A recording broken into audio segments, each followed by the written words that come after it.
Welcome to the stock. Is your SBOM, da-bomb, or a dud? Let's talk about it. So who am I? My name is Doug Rogan. I'm a senior security consultant at Optiv Security. I've been with Optiv for about 9 years now. I specialize in doing SDLC and application security program improvement. I'm a former OWASP chapter lead in Milwaukee, Wisconsin. If this were a physical con, I would probably be in Lockpicking Village. I enjoy running lockpicking villages for some local conferences here in Wisconsin.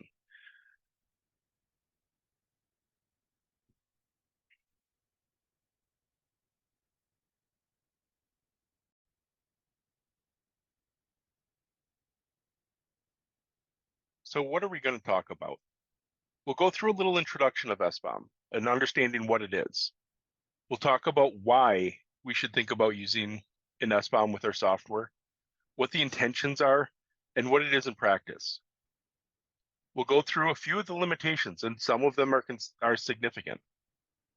We'll talk about the effective use of SBOM, how to integrate it into your SDLC, and secure culture. And then we'll go through a conclusion and we'll talk about some of the steps forward for SBOM.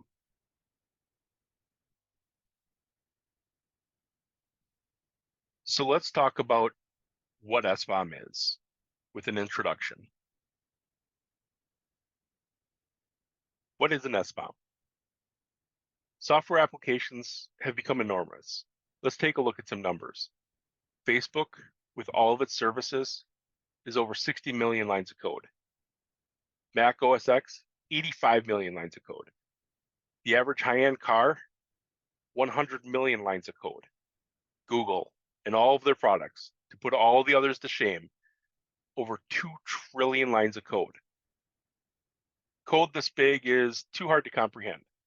To put those numbers into perspective, the Milky Way galaxy as a whole contains anywhere from 100 to 400 billion stars of various types. SBOM is an acronym for Software Bill of Materials. When we break this down, it's still complicated. Bills of materials have been around since before recorded history. We often associated a BOM or a bill of materials with the manufacturing industry. A simplified BOM for a bicycle shows how a BOM can be nested within a BOM within a BOM, and so on and so forth. You have the frame, the group set, the wheels, etc. But most of those components have components within themselves. A modern derailleur, for example, is a complex piece of engineering. Another type of bill of materials is a recipe. Shows you the ingredients and the quantities in order to make that dish. In 1966, the USDA mandated that a list of ingredients be placed on all products participating in interstate commerce due to consumer demand and production needs. In 1990, the USDA expanded the mandate so that food companies were required to make consistent claims that included detailed standardized nutrition facts on their panels. Many consumers' lives depend on the food ingredients list. I have a relative with a severe allergy to sesame seeds. Only recently did the FDA begin requiring the labeling of products with sesame seeds. Other people read the ingredients list to support their diet, whether it be kosher, vegan, vegetarian, low carb, high protein, and so on. Without the food ingredients and nutrition labels, eating some foods would be a mystery. Speaking of mysteries, the Twinkie, the eternal Twinkie. Do you know what's in a Twinkie? Do you want to know what's in a Twinkie? It's right there on the label. Yes, Twinkies contain tallow or beef fat, just like the old McDonald's fries. Now let's apply the concept of a bill of materials to computer software. It's just a list of all the parts that make up that piece of software. This includes custom written code, open source, third-party libraries, OS libraries, data files, config files, and so on. An SBOM also contains information about the software, within the software, and so on. Think back to those large software packages and how long and deep their SBOMs go.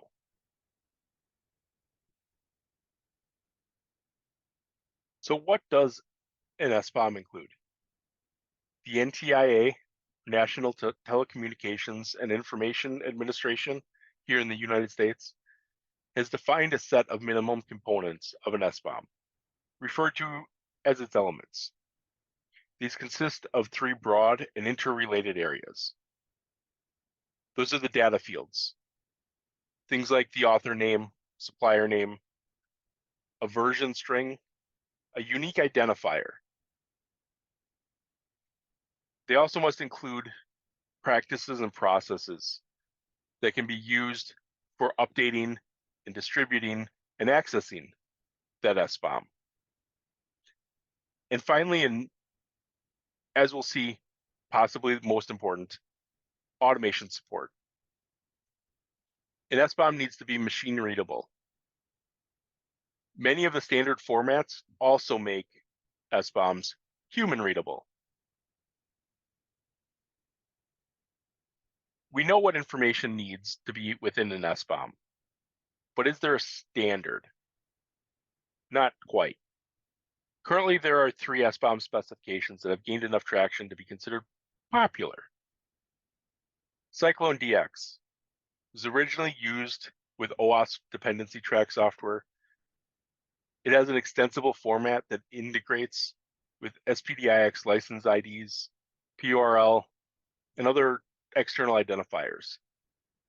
SPDIX. Originally, the use case was for license management, so it's got extensive support for expressing license details. SWID. Originally used for inventory and change tracking, it deeply integrates into the build and deploy processes. So today, all 3 formats have expanded beyond their original use cases and are fully featured SBOM specifications. So which of these, if any, will become the one standard? It's hard to say.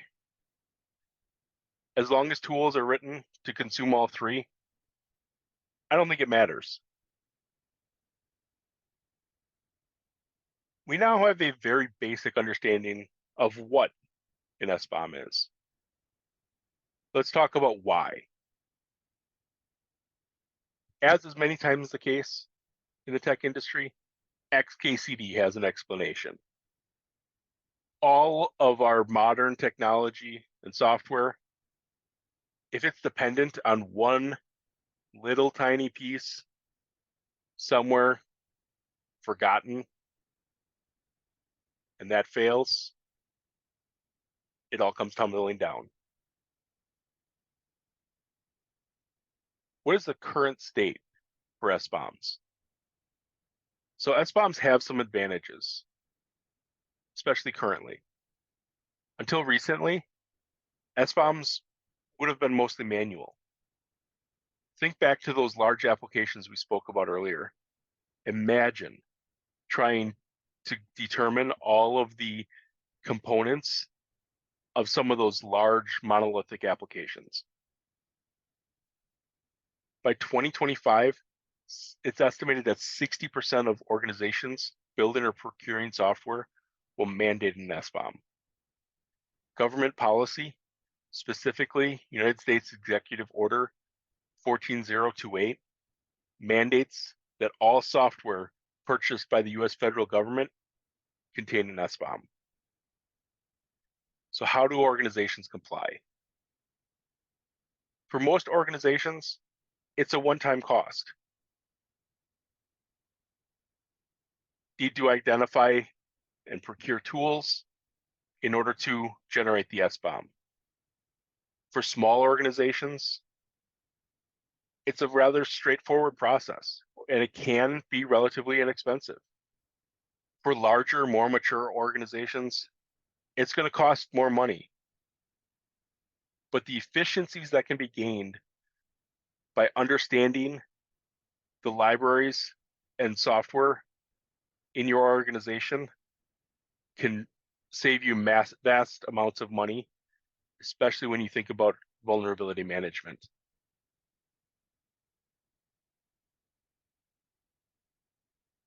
The real use case for an SBOM.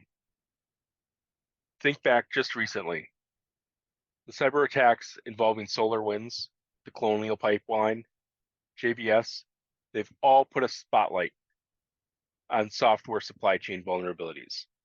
And they highlight the immediate threat that supply chain attacks pose to organizations, both big and small. Let's take a look at Log4j. According to ISC Squared, due to the ubiquitous nature of the vulnerability, 52% of respondents said their team collectively spent weeks or more than a month remediating Log4j. And nearly half, 48% of cyber security teams gave up holiday time and weekends to assist with remediation. So we know what's important. We need to understand the location. We need to understand how to update it. We need to understand the steps to mitigate a threat. And the only way to do that is understanding and knowing the components of the software that we use.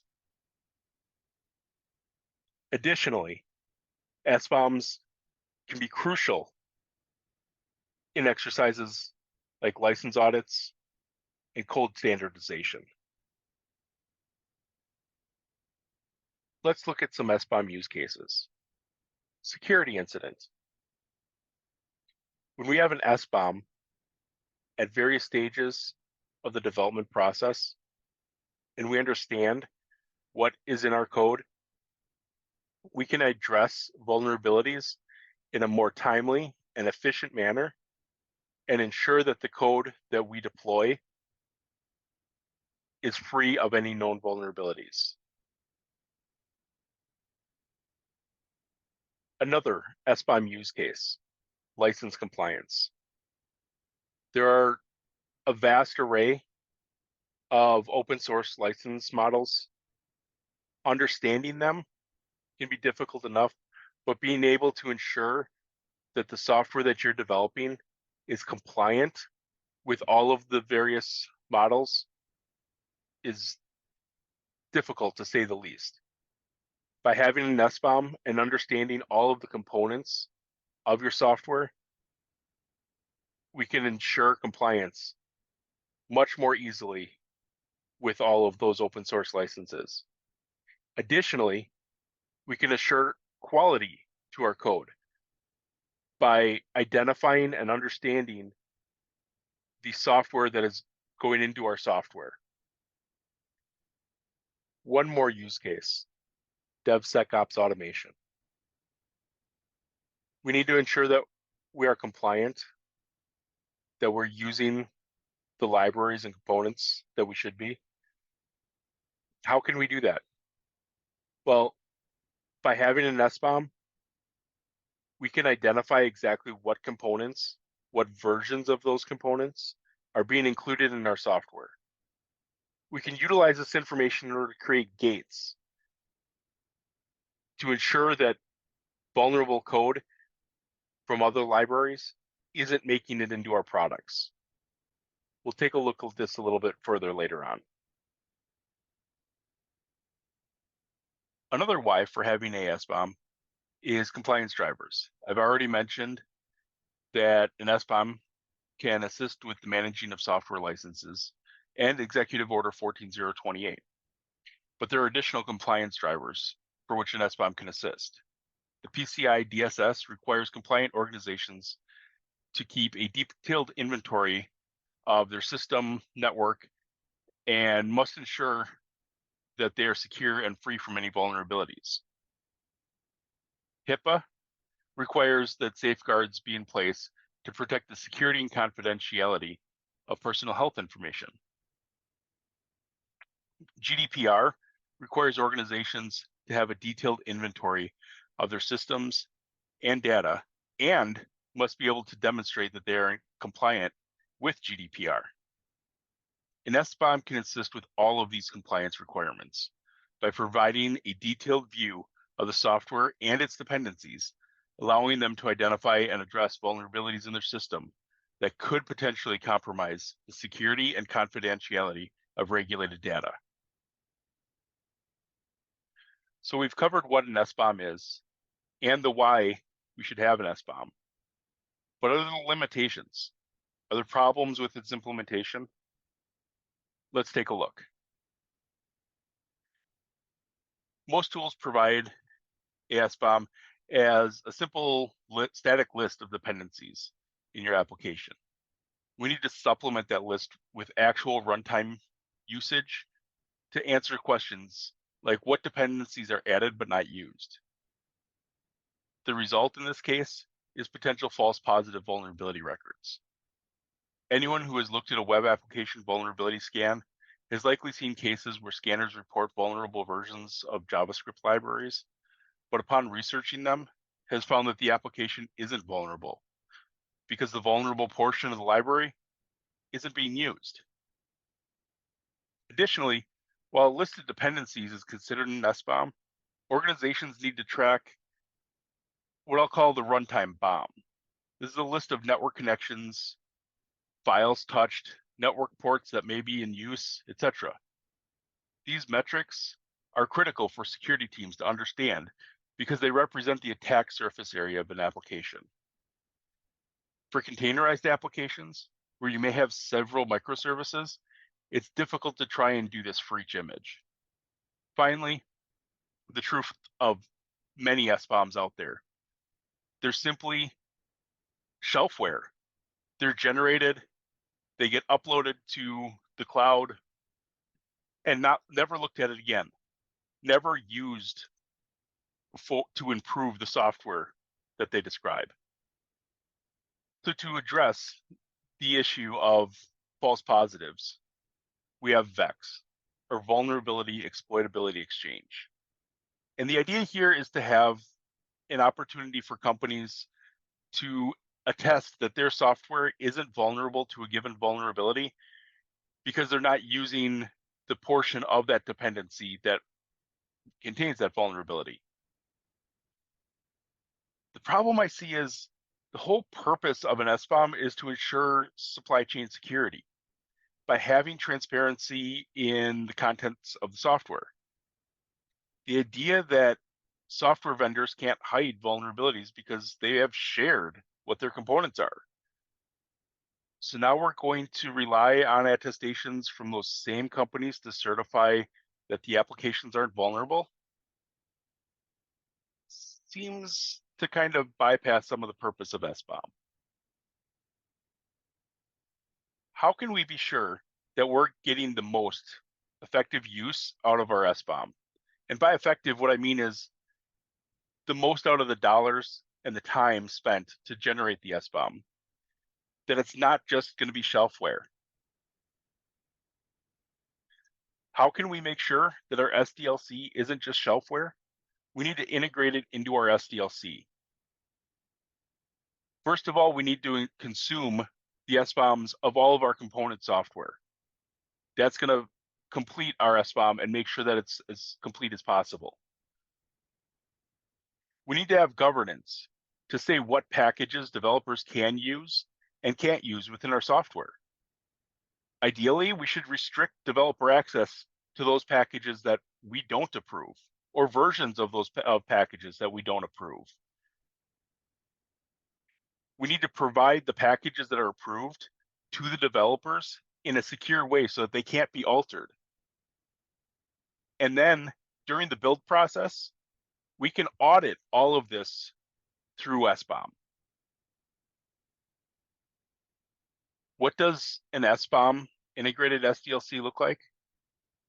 Well, first, during the planning stage, when the developers, engineers, and product team are determining the requirements, begin defining the components that you'll use. For instance, if you're developing a web application that uses encryption, begin defining the components that you'll use to implement that functionality. For heaven's sake, don't roll your own. The design phase. When doing architecture reviews, conducting threat models, you are threat modeling, right? Use the SBOM for those components and understand the threats associated with those dependencies. Imagine utilizing a dependency with a license that isn't compatible with your application's licensing. Now is the time to ensure that that doesn't happen. In development, limit the dependencies used to those that you have identified earlier in the process. Running an SBOM on every commit ensures that there are no unapproved dependencies making their way into your application. This ensures that any unauthorized dependencies can be flagged for removal or approval. In the build, running an SBOM now will give you the most accurate picture of your software components. This ensures that your SBOM is accurate and up to date. During testing, analyze those dependencies. Check them against the approved list. Ensure that everything is compliant and that no vulnerabilities have been discovered since the approval process. Ensure that gates are in place so that your application doesn't contain dependencies with known vulnerabilities.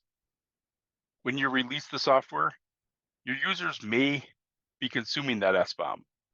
To evaluate your software against competitors, ensuring that it's accurate is critical. In deployment, ensure that the software's integrity hasn't been altered by using hashes or other methods.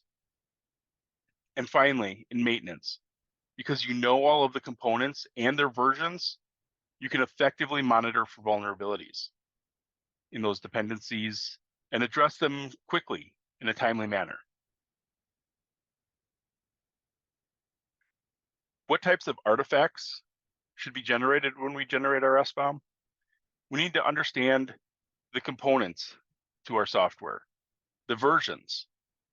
We need to have checksums and hashes to make sure that those components haven't been altered. We need to understand any dependency relationships. Here's also the time to take a look and make sure that you understand what portions or components within your components you're actually using. Any other types of SBOM specific information, like the author, the timestamp when it was generated, are also very important to collect.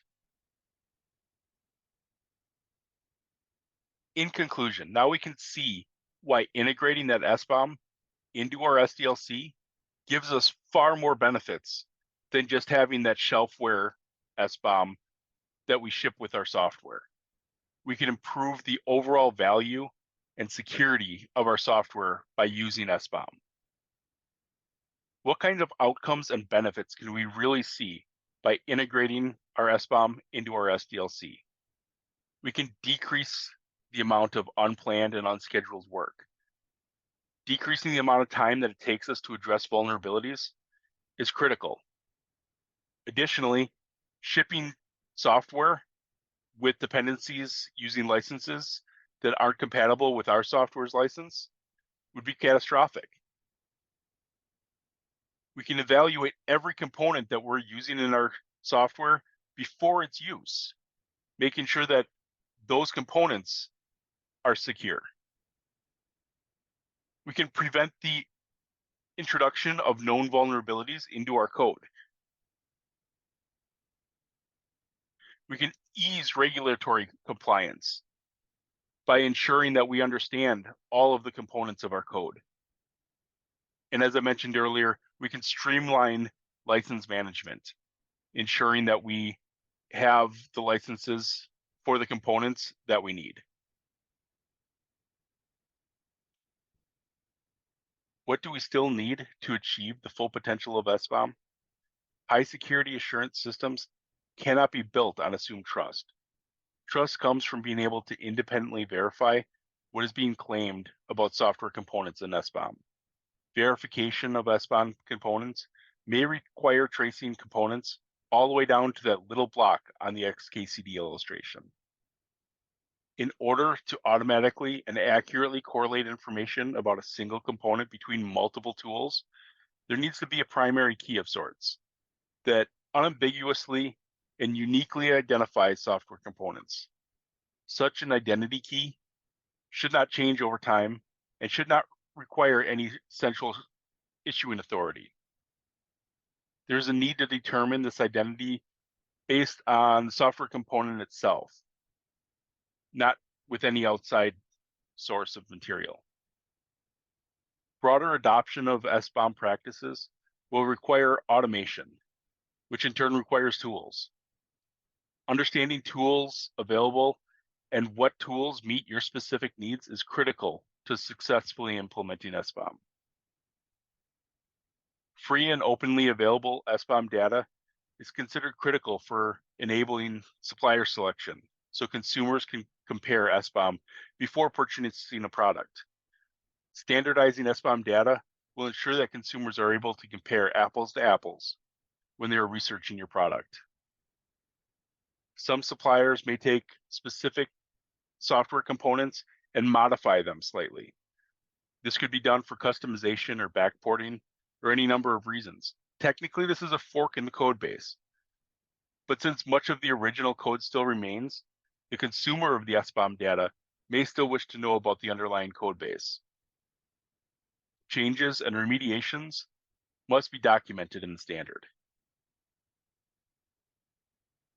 Here are a few important links that are worth taking a look at to make sure that you understand all of the information necessary to implement SBOM in your environment. Finally, do you have any questions? I'll be in the chat to answer anything that you have. Anything that I can't answer right away, I'll make sure that I try and find out and get back to you. Thank you for attending the presentation.